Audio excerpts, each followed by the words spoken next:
কঠিন কিয়ামতের মাঠে আমরা সবাই সমবেত হবে, কথা বলুন ঠিক কি না?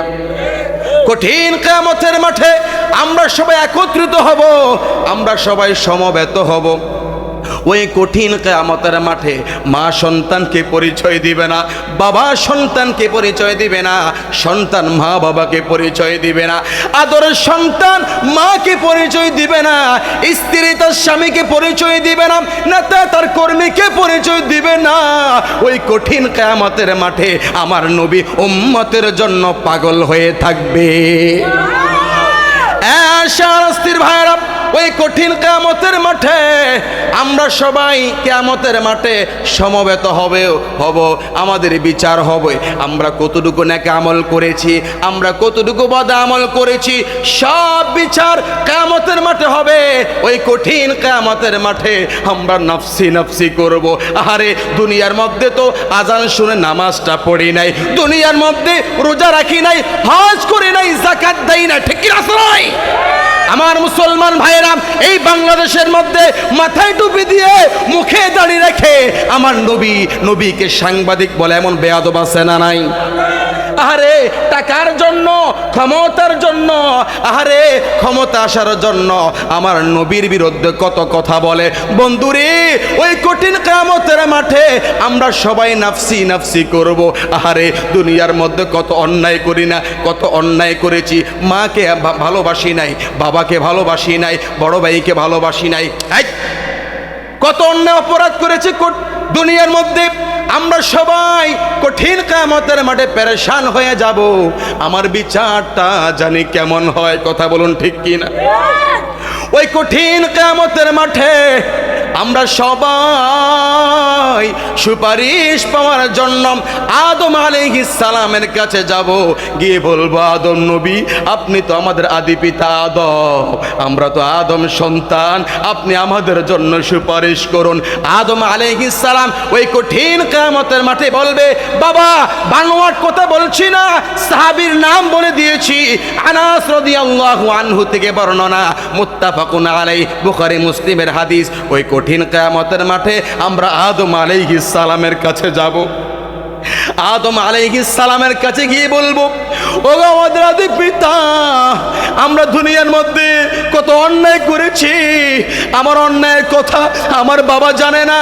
আমি দিনের আলোতে কি অন্যায় করি, রাতের আধারে আমি কি অন্যায় করি, আমার মা যেটা দেখে না, আমার বাবা যেটা দেখে না, আমার ভাই যেটা দেখে না, আমার বোন যেটা দেখে না, আমার সন্তান যেটা দেখে না, আমার স্ত্রী যেটা দেখে না, আমার নেতা যেটা দেখে না, আমার কর্মী যেটা দেখে না, বলুন তো সে অন্যায় আল্লাহ দেখে কি না?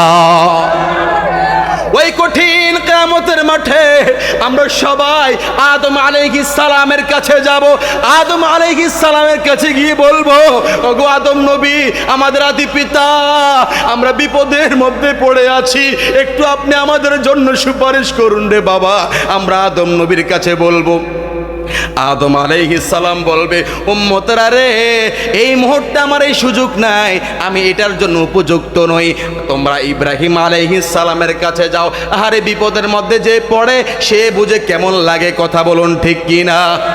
ওই কঠিন কিয়ামতের মাঠে আমরা ইব্রাহিম আলাইহিস সালামের কাছে যাব, গিয়ে বলবো, আপনি তো আমাদের মুসলিম জাতির পিতা, আপনি তো খলিলুল্লাহ, আপনি তো আল্লাহর বন্ধু।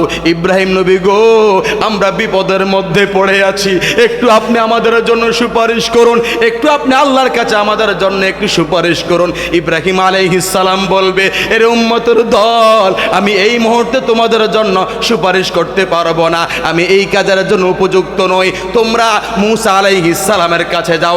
আমরা যাব কঠিন, বাবা নবী শান বুঝাতে যাচ্ছে, আল্লাহু আকবার বলে। আমরা যাব মূসা আলাইহিস সালামের কাছে। মূসা নবী গো, আপনি তো কালিমুল্লাহ, আপনি তো আল্লাহর সাথে কথা বলছেন, আপনি একটু আমাদের জন্য সুপারিশ করুন। মূসা আলাইহিস সালাম বলবে, উম্মতের দল, আমি এই কাজের উপযুক্ত নই, আমি এটা পারবো না, তোমরা ঈসা আলাইহিস সালামের কাছে যাও। বাবা রে, দাড়ি পেকে গেছে, চুল পেকে গেছে রে বাবা, 80 বছর হয়ে গেছে, 90 বছর হয়ে গেছে, 100 বছর হয়ে গেছে, নবী কি চিনেন? আমার নবী কেমন নবী? আমরা সবাই ওই কঠিন কিয়ামতের মাঠে ঈসা আলাইহিস সালামের কাছে যাব। আল্লাহু আকবার বলে। ঈসা আলাইহিস সালামের কাছে আমরা যাব। ঈসা নবী গো, এই কঠিন কিয়ামতের মাঠে আমার মা আমার কোনো কাজে আসতেছে না, আমার বাবা আমার কোনো কাজে আসতেছে না, আপনি একটু আমাদের জন্য সুপারিশ করুন। ঈসা আলাইহিস সালাম বলবে, ও আল্লাহর বান্দারা, ও আল্লাহর বান্দিরা, ও উম্মতের দল, আমি ঈসা নবী এই কাজের জন্য উপযুক্ত নই, তবে আমি তোমাদেরকে একটি পরামর্শ দিব। জবান খুলে বলুন তো আল্লাহু আকবার। এত আস্তে বলছেন, শাহরাস্ত ওলি আল্লাহর নামে এই এলাকা ওলি আল্লাহর এলাকা, এই এলাকা সুন্নি অধ্যুষিত, কথা বলুন ঠিক কিনা? এবার জবান খুলে বলুন তো আল্লাহু আকবার। এবার আওয়াজ দিয়ে আরো মুহাব্বতে বলুন ইয়া রাসূলুল্লাহ। আমার প্রিয় ভাইরা, এরপরে ঈসা আলাইহিস সালাম আমাদেরকে বলবে, আমি তোমাদের জন্য সুপারিশ করতে পারবো না, তবে আমি তোমাদেরকে একটি পরামর্শ দিচ্ছি। আমরা বলবো, কি পরামর্শ, কি পরামর্শ? আপনি আমাদেরকে বলেন। ঈসা আলাইহিস সালাম বলবে, তোমরা তো বিপদের মধ্যে পড়ে আছো, তোমরা আখিরি পয়গম্বর আল্লাহর হাবিব আল্লাহর রাসূল নবী মুহাম্মদ মুস্তাফা সাল্লাল্লাহু আলাইহি ওয়াসাল্লামের কাছে যাও।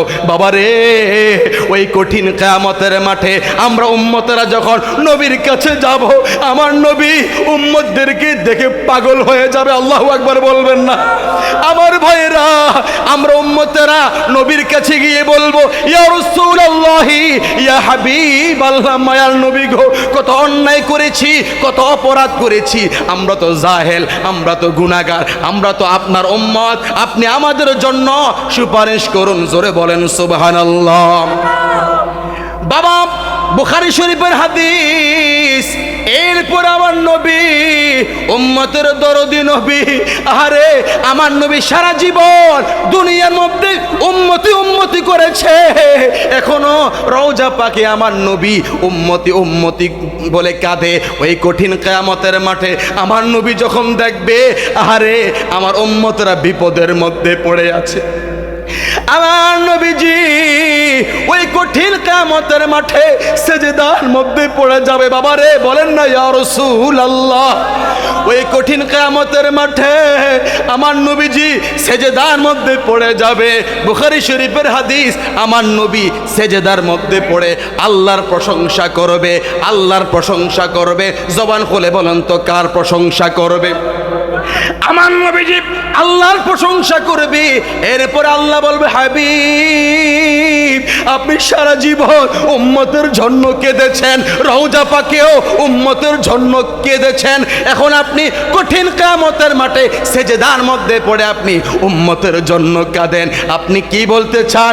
আপনি আমি আল্লাহর কাছে বলেন, আমার নবী ওই কঠিন কিয়ামতের মাঠে সেজদার মধ্যে পড়ে বলবে, ইয়া রব্বি উম্মতি, ইয়া রব্বি হাবিলি উম্মতি, হে আল্লাহ, হে আমার প্রতিপালক, তুমি আমার উম্মতদেরকে বাঁচাও। সুবহানাল্লাহ। আমার প্রিয় ভাইরাম, শেষ করে দিচ্ছি। অনেক ওলামায়ে কেরাম, আমি লম্বা কথা বলতে পারবো না। আমার নবীজি ওই কঠিন কিয়ামতের মাঠে উম্মতের জন্য সুপারিশ করবে। আমার আল্লাহ তো নবীকে ভালোবাসে, কথা বলুন ঠিক কি না? আমার নবীকে বলা হয় হাবিবুল্লাহ। হাবিবুল্লাহ মানে আল্লাহর বন্ধু। আমার নবী যখন উম্মতের জন্য সুপারিশ করবে, আল্লাহ বলবে, হাবিব, আপনার উম্মতের মধ্যে যার অন্তরে ভুট্টা পরিমাণ, যাররা পরিমাণ ঈমান আছে, আপনি তাকেও সুপারিশ করে জান্নাতে প্রবেশ করান। নবী কঠিন কিয়ামতের মাঠে উম্মতের জন্য সেজদার মধ্যে পড়ে কাঁদবে। আমার নবী কঠিন কিয়ামতের মাঠে, রব্বি হাবিলি উম্মতি উম্মতি, হে আমার রব, আপনি আমার উম্মতদেরকে রক্ষা করেন। আমার নবী এই কথা বলে কঠিন কিয়ামতের মাঠে সেজদার মধ্যে পড়ে কাঁদবে। জোরে বলেন মারহাবা। কোন সাধনে পাইব তোমায় গো নবীজি, কোন সাধনে পাইব তোমায়, বলেন না, কোন সাধনে পাইব তোমায় গো নবীজি, কোন সাধনে পাইব তোমায়।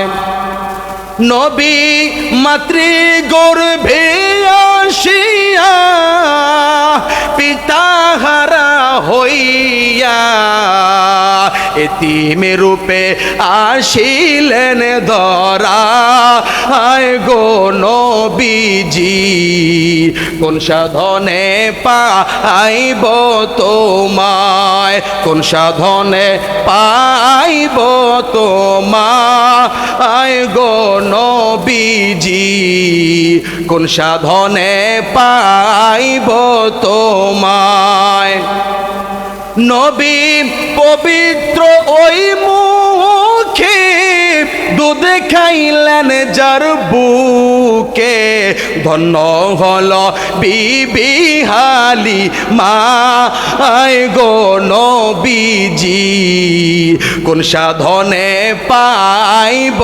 তোমায় কোন সাধনে পাইব তোমায় গো নবীজি কোন সাধনে পাইব তোমায় নবীর সকল মোজেজা দেখা বিবি খাদিজা নবীর সকল মোজেজা দেখা বিবি খাদিজা জীবন যৌবন সইপা দিলেন পায় গো নবীজি কোন সাধনে পাইব তোমায় কোন সাধনে পাইব তোমায় গো নবীজি কোন সাধনে পাইব